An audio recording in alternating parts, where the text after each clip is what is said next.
So welcome to Workforce Development Office Hours. My name is Susan Sons. I serve as Chief Security Analyst at IU Center for Applied Cybersecurity Research.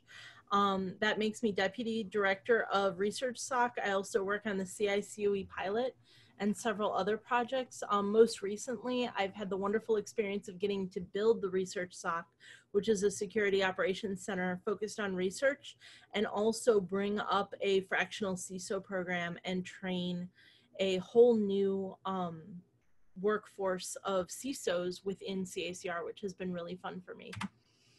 So I'm mostly here to take other people's questions. I did put a slide together with a couple of resources that I thought would be helpful. So you'll see me flip to the slide when I refer to things just so that people can grab them. Daniel Lapine, I hope I'm saying your last name correctly, is here from NCSA. He's giving a wonderful talk at 2:30 Eastern today on their CI internship professional program. And I'm really looking forward to that. And he's going to be able to answer some questions too. These are also some things that I hope you'll beg, borrow, or steal. Manager tools is something I use extensively. They've got a lot of things for managers. They've also got a career tools podcast that can be really useful for your directs. And they do a lot of things on how do you help coach your people and make professional development part of their daily lives, not just something that you do and try to buy in as a course.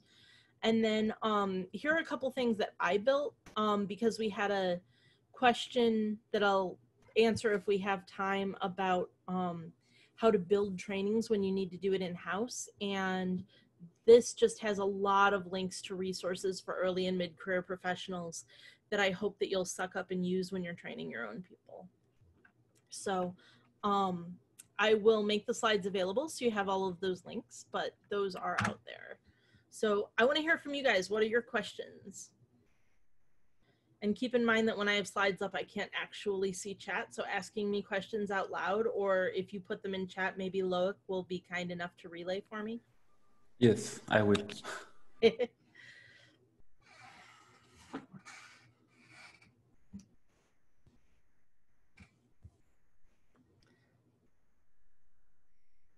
Okay, everybody's pretty quiet. So I'll start with one of the questions that I got in the registration.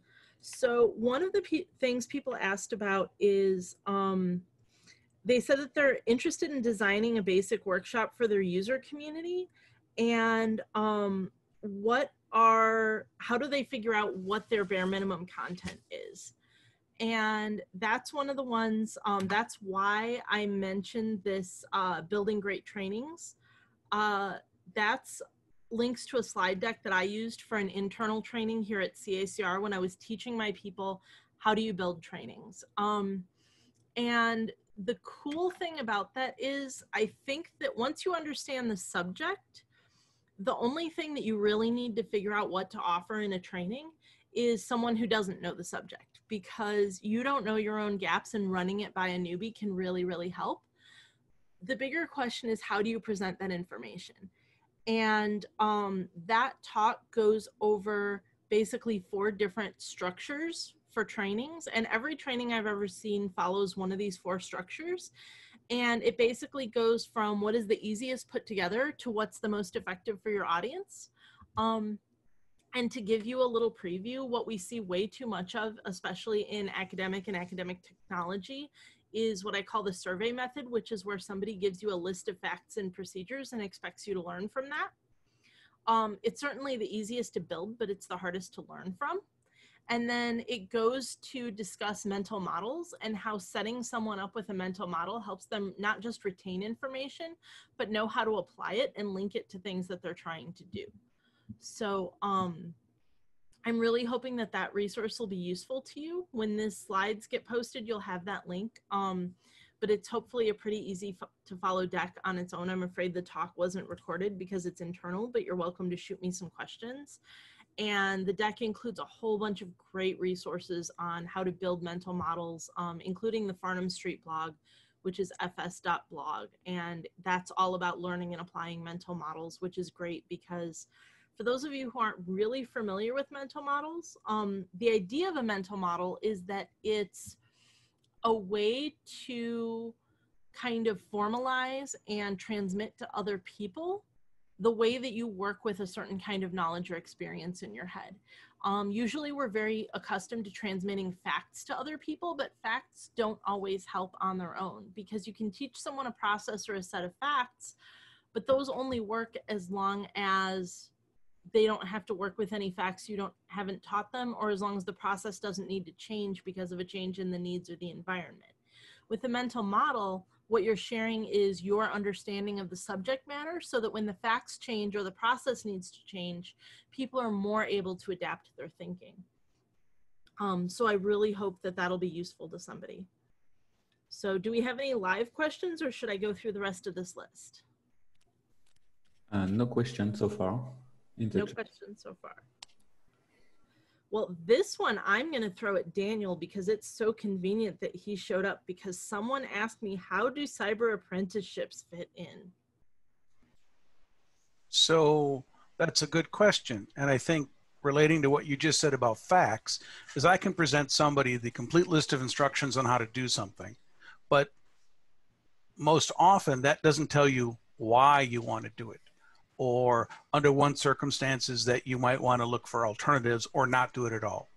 And a cyber apprenticeship, a good one, is not just teaching somebody how to do something, but when to do it and why. There are a significant number of operational choices and decisions that you make that are very circumstantial, but there are also some industry best practices that aren't necessarily written down anywhere. And so if someone says, well, it's a lot less expensive to sit there and build a storage system that's just a big array of disks, someone might say yes, but 2 years from now, when you don't have a RAID and a drive fails, you're going to pull your hair out. Mm-hmm. And so a good apprenticeship should always have that element of allowing someone to pick up institutional knowledge that's available and or current practices and thought processes.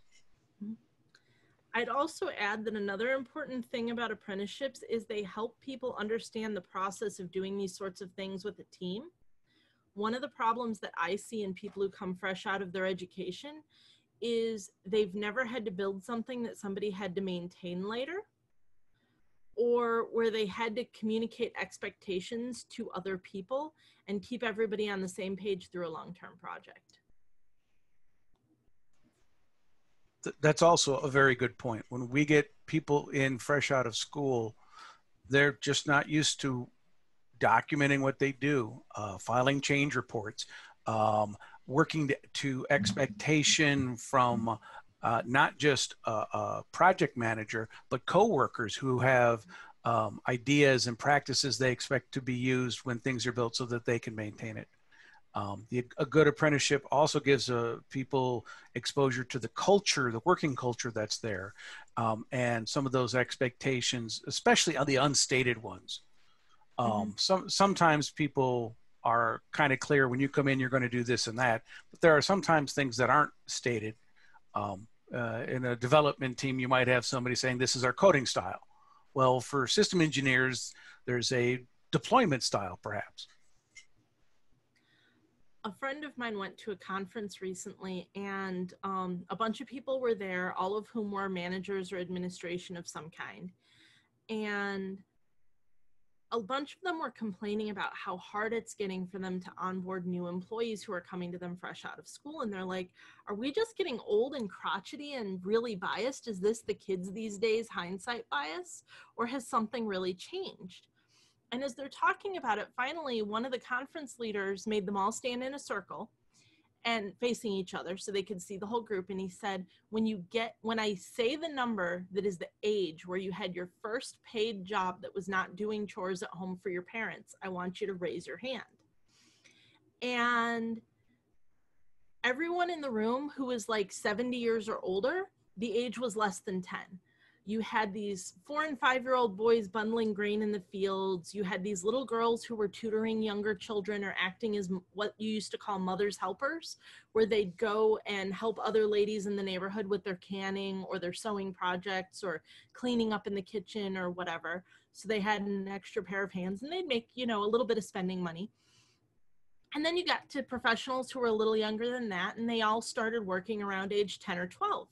You had the babysitters and the paper boys. And one guy who said that when he was young, he was very proud of the fact that because he was so tall, he got to wash windows at a relative's full service gas station, which earned him a lot of extra money after school because he got good tips. And then when you get to people who were a little younger, maybe in their 40s, early 50s, they started working around the time they were 16 because that was when they were saving up for their first car or to go out with friends who had started driving. And when you get even younger than that, when you hit around my age in the 30s or people who are in their 20s now, they didn't get their first job until they graduated college.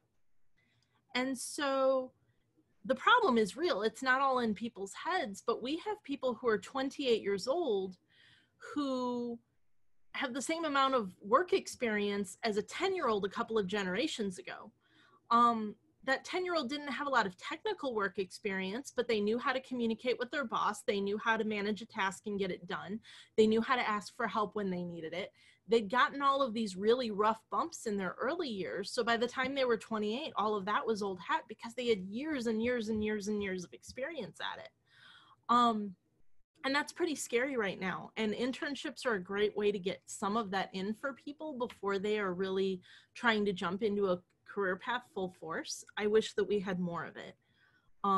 Because early work experiences make a massive difference to what people's experience is trying to start a technical career or any career. So that's my little soapbox, more early career experience. Anything else before I keep going down this list? No, I just thank you for that observation. I hadn't actually heard that before, and it's not within my experience. For somebody my age, I hadn't considered the fact that younger people just may not have been in a work environment at all until much later in their life. Yeah, my son's 17, and everywhere locally he's applied for a job, they said that they don't hire under 18s. Whereas I started working when I was very young. And granted, I grew up in an impoverished community. So if you wanted to go to school, you started working very young. So your family had the money that you could go to school. But for me, it was just crazy. They just have a blanket policy of not hiring 16-year-olds and 17-year-olds.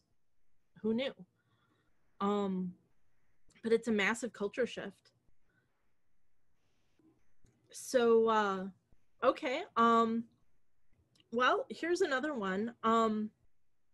So these two things I'm going to separate a little. Someone asked, would you talk a little bit about cyber awareness and non-technical professional development growth? So I'm not sure what they mean about cyber awareness in this context. For some people, what they really mean is cybersecurity awareness. And for some people, they mean the awareness of how technology fits into the non-digital world. So if anyone who's actually on the call and not just waiting for the video asked this one, feel free to pipe up and clarify. Otherwise, I'm going to jump into the non-technical professional development growth, especially because this is one of my sort of favorite soapbox things. It kind of drives me crazy that in our technical fields, we provide so little career growth and instruction and coaching for people on the non-technical parts of our jobs. We still need to be good communicators. We still need to manage our time wisely. We still need to be able to prioritize. We have all of these tasks in common with members of other fields, but for some reason in the IT fields, we're less likely to get coaching and training on it explicitly.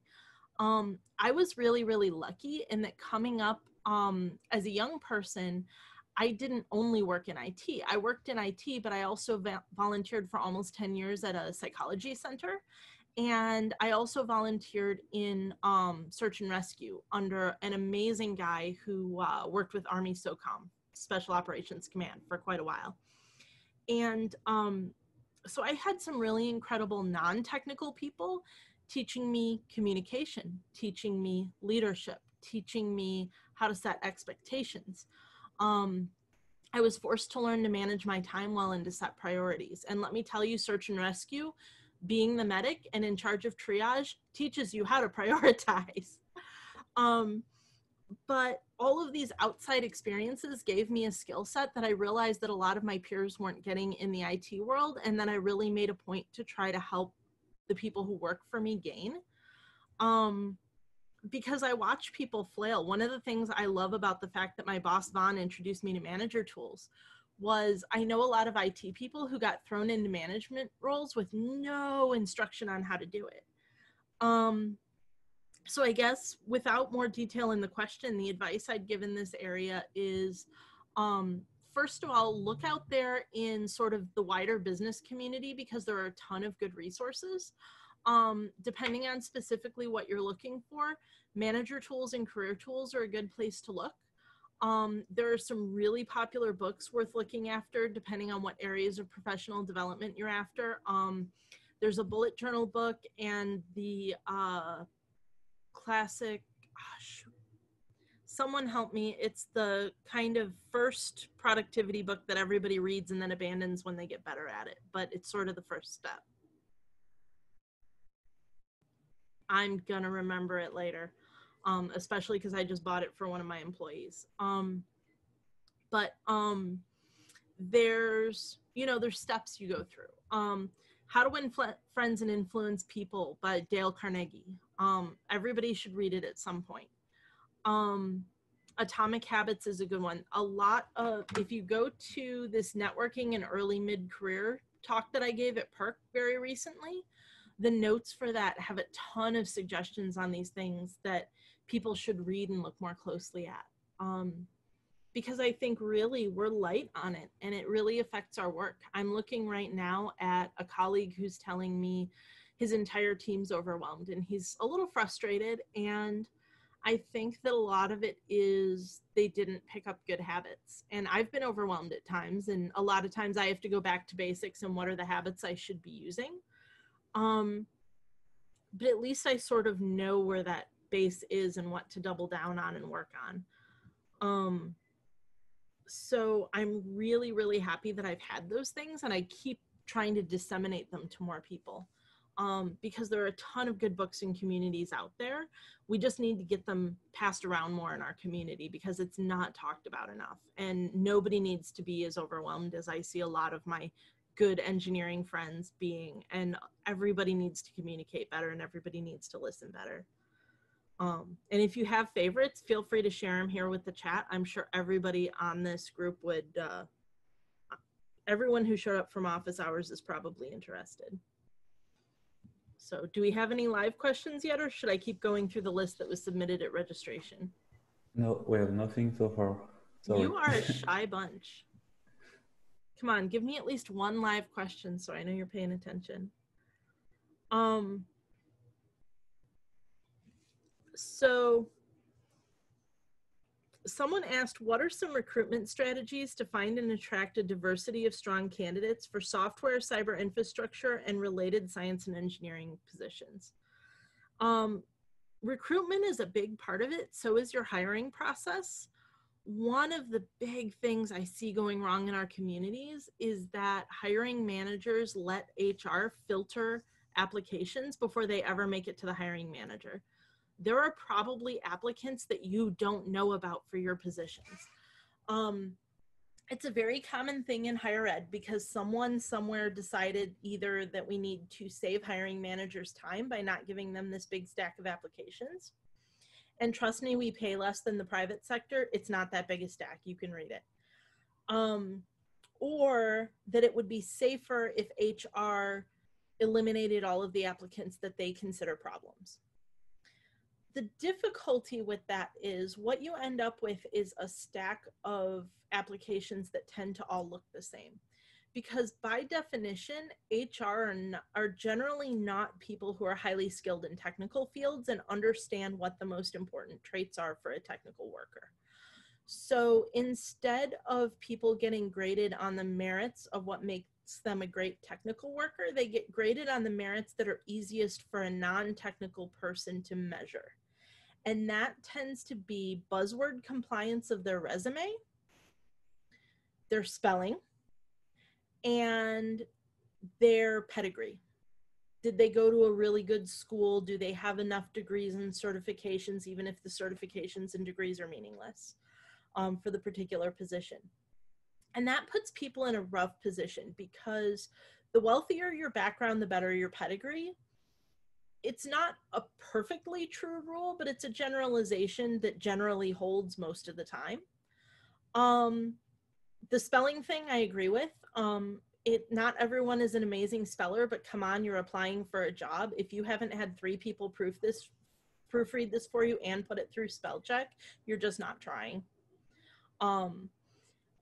But, you know,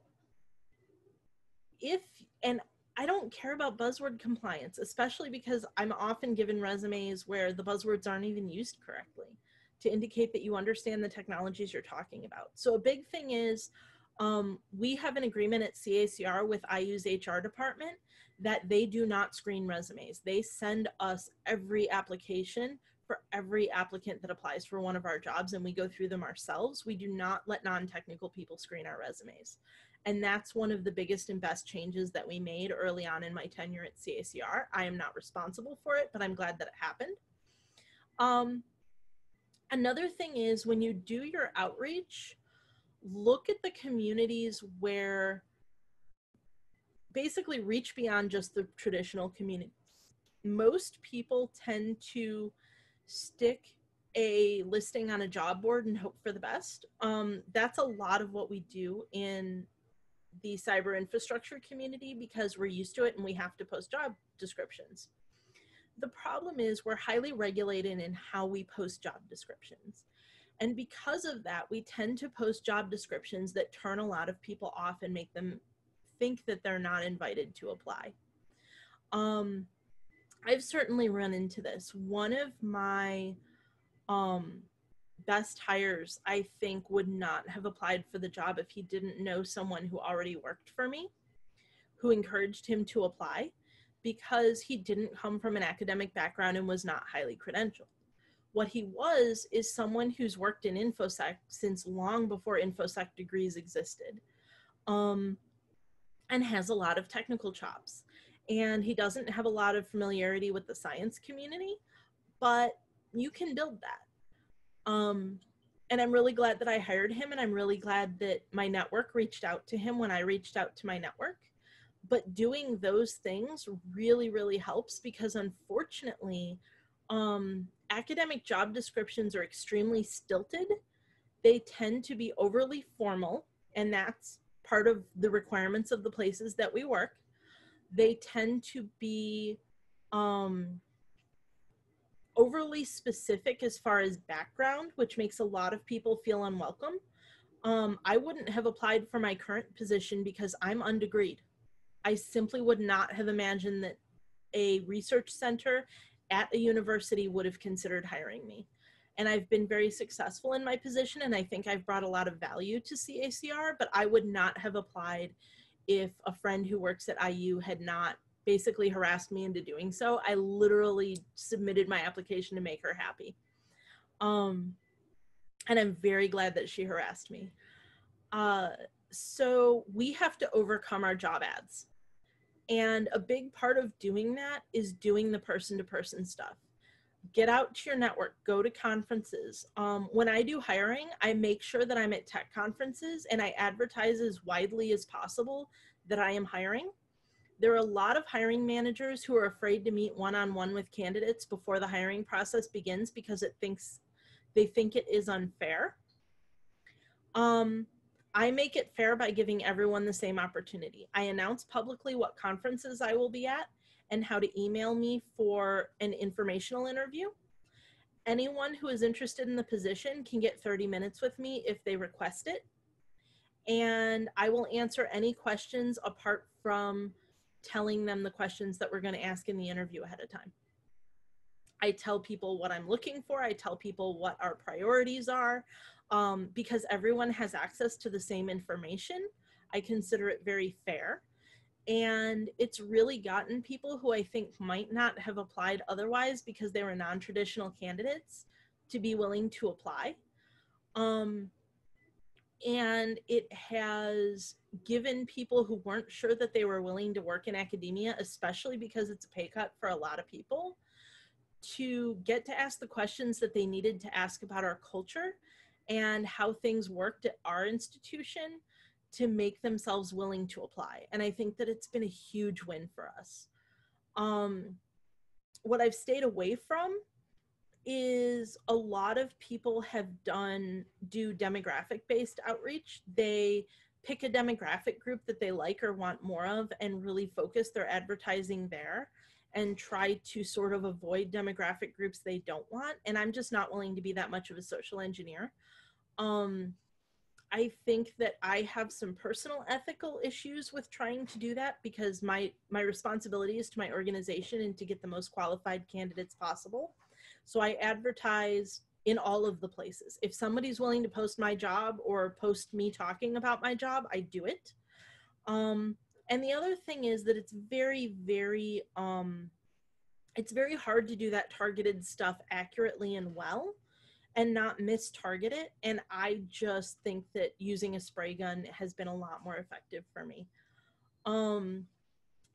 The other thing is I really do speak informally, publicly about jobs that I'm posting through social media or through chats and things at conferences so that people can find me.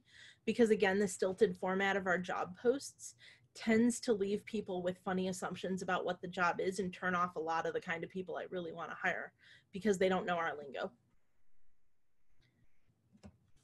So those are the big ones on recruitment. When it comes to the actual hiring process, having a solid hiring process that measures the right things is the biggest thing you can do. And we learned a lot of our hiring process from Manager Tools. I can't recommend that site enough.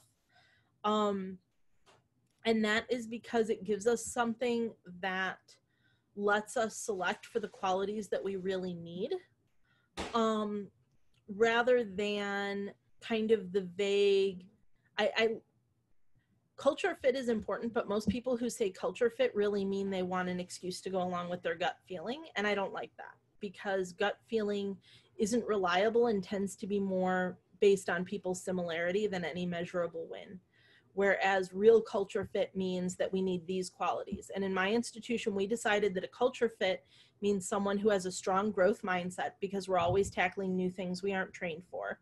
Someone who enjoys communicating because we do a lot of communicating about cybersecurity to people who are not themselves cybersecurity professionals. And if you don't enjoy those challenges and you're not prepared to go into them with gusto, if you want to avoid non-technical people, you're not going to do well here. And people who love learning. So when we say culture fit, it's not that we want a gut feeling that we like you. It's that we want evidence that you have a growth mindset, that you enjoy communicating, and that you enjoy learning. And so those three things are things that we look for. And so we have a definition of what culture fit means for us. I think that's really important too, because it gets over some of the weird biases and barriers around the idea of culture fit without getting rid of the idea that people being able to get along in your environment matters. I really feel like I'm lecturing a lot. You guys get to talk back to me. I'd love to hear people's comments and questions. Like, this is office hours. This is informal. So I would make an observation about the things you've been talking about doing, being able to talk to people, being able to look for fit for culture, things like that. And all I'd make an observation is that in a formal hiring process, you have fairly hard limits depending on your organization, right? The campus, the company, whatever it might be, you can have fairly hard limits on some of the things you can do. Going out personally as a manager looking for people is one way to address those limits, and I think it's a good one. I would note that another way, and I would say it's not specifically about our program, but any intern program can also help you address some of those limits, because for an intern program, you can set the qualifications for participation lower. You can set the expectations of skills and things that you already have lower. You can have an opportunity to actually work with people before you make a commitment to hire them to see, oh, Yeah, they fit in well. They understand what we're trying to do. They have that kind of eager enthusiasm for technology. Or sometimes, and this is okay, you'll find that they realize what you're doing is not what they want to do. But you've only spent intern time with them getting them to that realization. And it's a great risk reducer because you don't have an employee that you've made an employee commitment to, but you're also not just depending on the small amount of insight you get to someone through even a rigorous interview process. Yeah. And worse, if you have a broken interview process or an immature interview process, you get almost nothing. You've worked with somebody for at least a couple of months in a summer internship program or a serious amount of time in something that lasts a semester or more.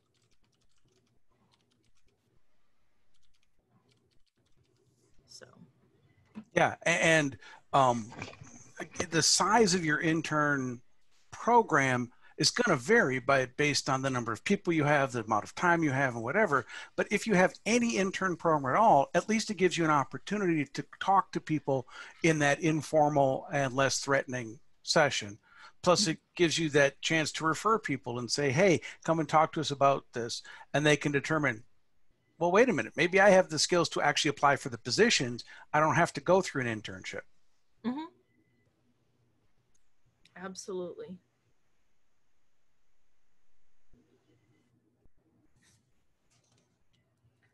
So, anybody else want to chip in? I'm curious, what are on your minds the most? What are you guys working on right now with regard to professional development? Like, what are your big challenges?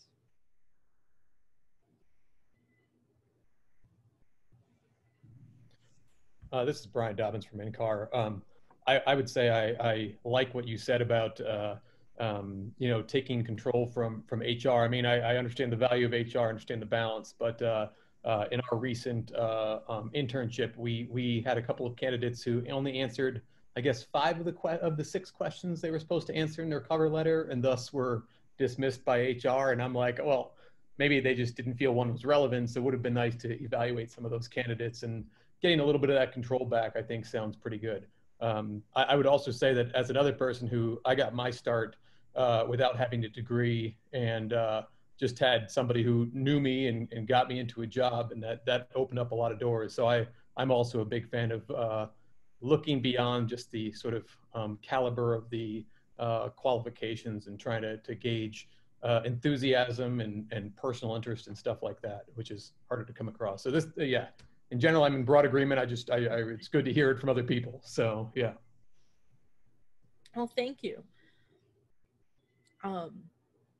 So anybody else? I see we have one person in the room who hasn't spoken yet.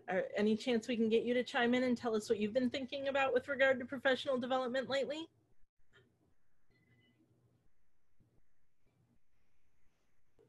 We have a quiet one. We're not getting that one to talk. Okay. So another question that we have on this list is, what kinds of training are in common use for workforce development in cyber infrastructure communities? And I think, unfortunately, a lot of cyber infrastructure professionals are undertrained because they get hired for their skills, and then they might get a specific vendor training on a technology that's being brought in, but they're not getting the chance to go out to conferences and see emerging technologies. And they're not getting the opportunities to build internal trainings and train one another. And they're not getting free time to explore technologies. And that's something that is often a struggle in the way that we're funded. I know that for the large facilities that are under big centers and that are not part of universities, it's really hard because there's no concept of what we call base funding or indirects in quite the same way. I know that you guys have you guys have a substitute for indirects that's called something else, but the time that it gives you is very precious because it gets eaten up with your grant and contract writing and things like that. I'm able to set aside about 10% of each of my people's time for kind of what we call our base funding little slush fund, which is professional development time, grant writing, or sort of special projects, which is when we kind of do things for the good of the universe that doesn't benefit any of our funding sources directly. Such as recently, one of my guys just went with a group that was trying to teach basic online safety to the elderly, because they found that they were getting a lot of people in old folks' homes who were getting scammed. And they wanted a cybersecurity person to go along and help teach them how to protect themselves. And he was able to do that because we had that little 10% sliver of time cut out, and it only took a few hours to put that together and go present it. We're very lucky that we have that. I think that it's cool that we have a budget, but having the time is even more important than having the budget.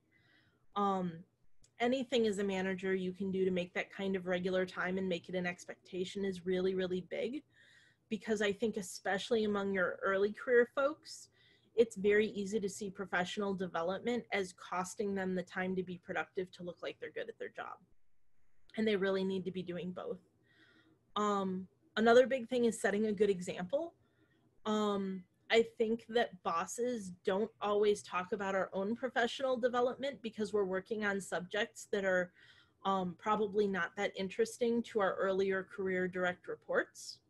But what we don't always realize is showing that we're still learning and still doing professional development is a really important example to set, especially for our most junior folks. And the types of things that I wish we were doing more of is industry conferences or conferences in our field. Things like this are great. The networking is just as important as the trainings. More internal training, because that's a low cost, high value thing to do, because the person building the training is learning as much from trying to cement their knowledge for other people as the people they're teaching are learning. And if your own people are teaching and learning, it's going to be built to something that's valuable to your organization because you have total control. And another thing that I wish that people would make more use of is there's a lot out there in books, in self-directed online courses that are really inexpensive and that people are really happy to do if you just give them the time. I bought 4 of my direct reports a subscription to an online learning service that we have a discount deal with at IU, and just having that 10% of their time set aside for learning and special projects. Each one of them's doing a couple of classes where they just spend 2 or 3 hours a week working on that and picking up new skills, and it's been really great. So those are all things you can do. And the CICOE pilot in particular, I'll call out, has a workforce development project that's trying to catalog all the things that are available free or low cost to employees of NSF cyber infrastructure projects. And ResearchSoc is doing a series of webinars if you're interested in cybersecurity skills in particular. We do a free webinar each month that teaches some skill related to cybersecurity for those who are interested. And there are other learning opportunities that CICOE Pilot is working to catalog so people know how to find them.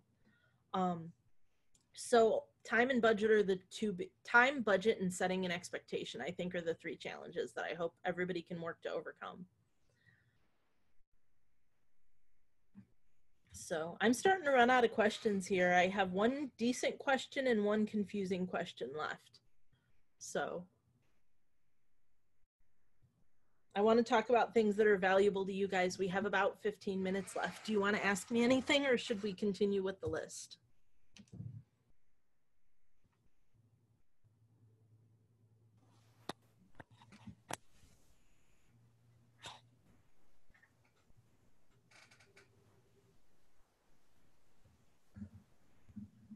Okay, hearing silence, I'm going to continue with the list. So the the better question is, how can these programs be repeated on campuses? I think a big part of that is information sharing, like we're doing today. I highly recommend Daniel's talk. I think that he's going to be sharing enough information that you could at least start to bootstrap the type of apprentice system that they've been working with at NCSA, which sounds really amazing to me. And you know that I like it because I fed him one of my mentees, and I guard them pretty jealously. So I think that, you know, just sharing what we've learned with each other so we're not all reinventing the wheel is a really big thing. Another thing is sharing our failures. We tend to be really good at sharing the things that we're proud of and less good at sharing the things that we're not so successful. But when we share our failures rather than just our successes, we save somebody else from making the same failure. When we say, oh yeah, I tried this and I was really disappointed in how it turned out because this, and this. Well, now when another institution over there across the country is thinking of doing the same thing and they start Googling for resources and they find that blog post you wrote or they find that talk you gave and they say, oh, this didn't work out, they now have more information. And that information might be, wow, we're in a really similar position to them. I think we need to rethink this effort. Or it might be, wow, we're a much larger institution than them. I think we can overcome these drawbacks that they found now that we know about them because we can put in more resources or we can spread out this and this between more personnel or something like that.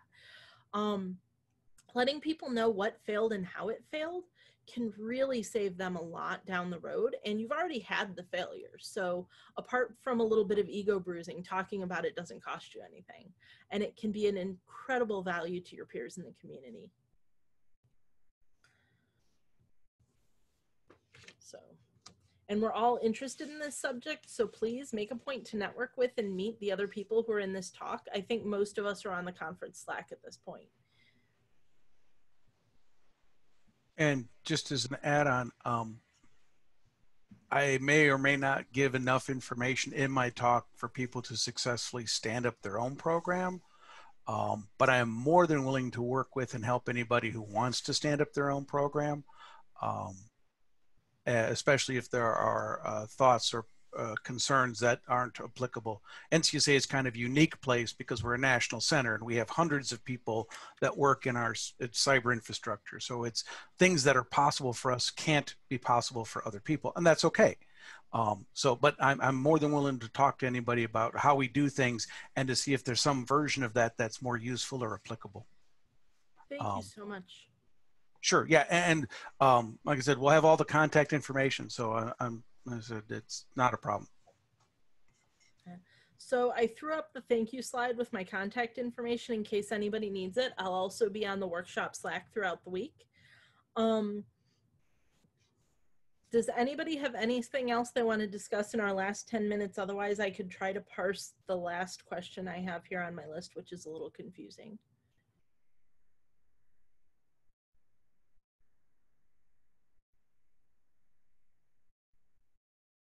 Okay, so the last question that was submitted at registration is, what are the emerging technologies? And I'm not sure if they're asking about technologies for professional development, like if they're worried about remote training and whatnot during the COVID situation, or if they mean technologies we should be pushing out to our people to develop on.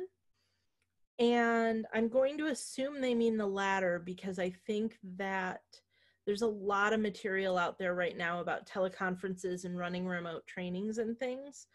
I'm going to say the one thing that I've learned about remote trainings that doesn't seem to hit the popular zeitgeist enough yet, and I'm very sad that it hasn't because it's so simple and it's lower tech than you would imagine. Provide more breaks. Zoom fatigue is real. People are exhausted by teleconferencing regardless of the medium because having a camera on you makes you expend the energy that you would expend if you were on stage. And doing that all day, day after day is exhausting for people. And building in more breaks brings people in who are more attentive and have a better attitude and are more prepared to learn or to share information than if they hadn't had those breaks. Which is why you'll see we have many breaks scattered throughout today and 2 days from now, and why we give you a day off in the middle, because we really want people to come in and make the most of the time that they have here. So your most important learning technology for remote learning, take a break. I'm not sure I have the authority to declare that, but I did anyway. As far as emerging technologies to have people learn about, that is so incredibly situation dependent. And that's really why I try to make sure that from the high level strategic thinking upper management people at my center all the way down to the very early career employees down on the ground, everybody has the freedom to do some exploratory stuff, because we all need to be discovering what is relevant or what is going to become relevant to our work. There are a lot of things that don't seem that relevant when we start working with them, and then they become increasingly relevant very quickly. And just having had your fingers in a lot of little pies over time can really pay off. I can think of a number of things where I was involved in an open source project in passing, or I went to a talk about a new technology at a private sector tech conference, and then I dabbled with it a little for a few hours here and there just because it was interesting. And then it showed up on our radar as important, and I was able to jump in head first, not because I'd worked with it for months or studied it or gotten a certification in it, but I knew enough to be literate. I knew enough to know where the boundaries were, and I knew enough to understand what I reasonably could and couldn't commit to in the short term, and that was enough to jump in. And we have really developed a culture of all of our people reaching out, discovering things, and sort of putting their fingers in pies and testing them out, which means that when new opportunities arrive, we usually have someone who knows something about that new technology and is ready to jump in harder and faster. And that's really important, because when something new comes on your radar, too often in our world, the decision to avoid a new technology completely or to jump in head first is made before that technology is fully understood. And so by the time that that question comes up, it's really nice if somebody has heard of the technology, played with it a little, gone to a couple of talks on the technology. If we can count on someone in our team having exposure, no matter what it is, we're miles ahead of the game. So I realize that's a non-answer. I didn't tell anyone what emerging technologies to focus on, because my answer is really, don't focus. Take a peek at all of them until you figure out what's relevant. So I hope that that's helpful, and we only have 5 minutes left, and I'm sure that you all want a stretch and whatnot before you move on. So I'm going to hang out here for the last 5 minutes in case anybody needs anything from me. But you can find me on Slack, you can find me via email, and I'm going to get these slides to Wendy so that you can click through those links and find the resources that I talked about. Have a great afternoon, or whatever time of day it is for you.